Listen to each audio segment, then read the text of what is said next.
ہر قسم کے روحانی جسمانی مسائل اور وظائف کے لیے پیر اقبال قریشی چینل کو سبسکرائب کریں۔ چونکہ ایک وقت انہوں نے ابھی جو بہت اللہ نے ان کو مشہوری عطا فرمائی، پھر وہ دنیاوی لحاظ سے مشہوری تھی اور نوجوان ان کو دیکھتے تھے، آئیڈیل سمجھتے تھے۔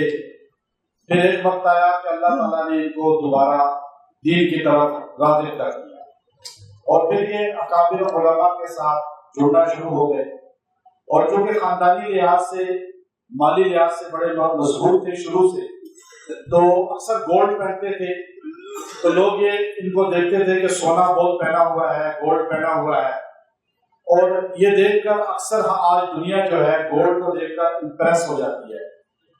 علامہ ذہبی رحمۃ اللہ علیہ کو ذہبی بولتے ہیں، ذہب سونے کو بولا جاتا ہے۔ علامہ ذہبی رحمۃ اللہ علیہ سے کسی نے پوچھا کہ سونا جو ہے اس کا فائدہ کیا ہے گولڈ کا؟ سونا وہ نہیں جو ہماری قوم سوئی ہوئی ہے، وہ سونا نہیں، گولڈ کی بات کر رہے ہیں۔ ہماری قوم اس لیے سوئی ہوئی ہے کہ ہم لوگ کھاتے ہیں مرغی۔ کیا کھاتے ہیں؟ مرغی۔ میں تاجکستان کی بات کر رہے تھے، میں قازقستان تاجکستان ملکوں میں اکثر جاتا ہوں، تو میں ترکی میں بھی پھر انہوں نے کہا کہ ہمیں ٹائم نہیں ملا، ایسی مصروفیت تھی، پھر ہم قازقستان گئے الماتا میں، تو وہاں ایک ہوٹل پہ لے گئے۔ بخاری لوگ، امام بخاری بھی گھوڑا کھاتے تھے، بخاری لوگ کھاتے ہیں، جفا کش ہیں، دلیر ہیں، انگریز کی آنکھوں میں آنکھیں ڈال کے بات کرتے ہیں ترک کے لوگ، اور عرب کے لوگ اونٹ کھاتے ہیں، اس کی وجہ سے تھوڑا کینہ رکھتے ہیں، تھوڑے ضد میں آ جاتے ہیں جلدی، ہمارے پٹھان لوگوں کی طرح۔ عرب لوگ جو ہے یہ بھی اونٹ زیادہ کھاتے ہیں شوق سے، اور لڑائی میں ان چیزوں میں اللہ نے ان کو بڑا دلیر بنایا۔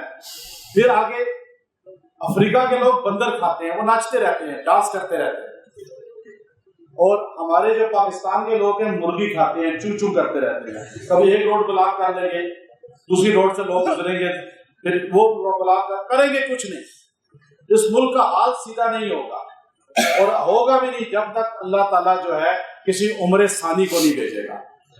ہمارے پڑوس میں عمر ثانی آیا تھا تو انقلاب آیا نا، یہاں بھی عمر ثانی کی ضرورت ہے۔ اب آپ دیکھیے، ذہب سونا پہنتے تھے ہمارے بھائی، تو امام ذہبی سے کسی نے کہا کہ سونے کی افادیت کیا ہے، تو آپ نے فرمایا سونے کی کوئی ویلیو نہیں ہے جب تک وہ پاس رہتا ہے۔ سونا جب تک جیب میں رہے، ہاتھ میں رہے، پرس میں رہے، بیگ میں رہے، گھر میں رہے، اس کی کوئی ویلیو نہیں ہے، اور جب وہ ہاتھ سے چلا جاتا ہے، بک جاتا ہے، تو اس کی پھر ویلیو بنتی ہے، بندے کے پاس پیسہ آتا ہے۔ سونے کو عربی میں ذہب بولتے ہیں، ذہب عربی میں کہتے ہیں جانے کو۔ ذہب کس کو بولتے ہیں؟ جب وہ چلا جاتا ہے تو فائدہ ہوتا ہے، جب تک پاس رہے کوئی فائدہ نہیں ہوتا۔ تو اللہ تعالیٰ نے ہمارے ان بھائی کو بہترین سمجھ عطا فرمائی، اور اب یہ نوجوانوں کے لیے ایک نیا رول ماڈل بن گیا۔ اب لوگ ان کو بڑی محبت کرتے ہیں، لاکھوں لوگ ان کو پیج پر، ان کے یوٹیوب پر دیکھتے ہیں، اور یہ لوگوں کو اب دین کی طرف بلانے کی ایک آگاہی مہم انہوں نے شروع کی ہے۔ میں نے اس لیے ان کو یہاں مدعو کیا اور اسپیشلی دعوت دی کہ پرچم کشائی یہاں پر ہوگی، آپ تشریف لائیں، اور انشاءاللہ یہ جس مشن کو لے کر چلے ہیں، اللہ کے رسول صلی اللہ علیہ وسلم کے پیغام کو، ہم ان کا مزید بازو بنتے ہیں، ان کی جو ہے شفقت فرماتے ہیں، ان کے ساتھ سرپرستی کرتے ہیں، اور یہ انشاءاللہ ہمارے ساتھ، ہم ان کے ساتھ، یہ دین اسی طرح آگے پھلتا رہے گا، یہ ملک مضبوط ہوتا رہے گا۔ پچھلے سال فاروق کھوکھر صاحب یہاں تشریف لائے تھے، اللہ نے ان کے اندر بھی ایک انقلاب لایا، نماز پابندی سے پڑھنا، جماعت کے ساتھ پڑھنا، ذکر ہر وقت کرنا، یہ کوئی چھوٹی بات نہیں ہوتی۔ ایک بندے نے کسی سے کہا، دیکھیے کہ ایک بندے نے کہ اصل چیز یہ ہے کہ اب یہ ملک ذوالفقار صاحب بیٹھے ہوئے، ملک اشرف صاحب اس سے پہلے آئے تھے، اللہ نے ان کو بھی کیسے تبدیل کیا، وہ پھر اللہ کے پاس پہنچ گئے۔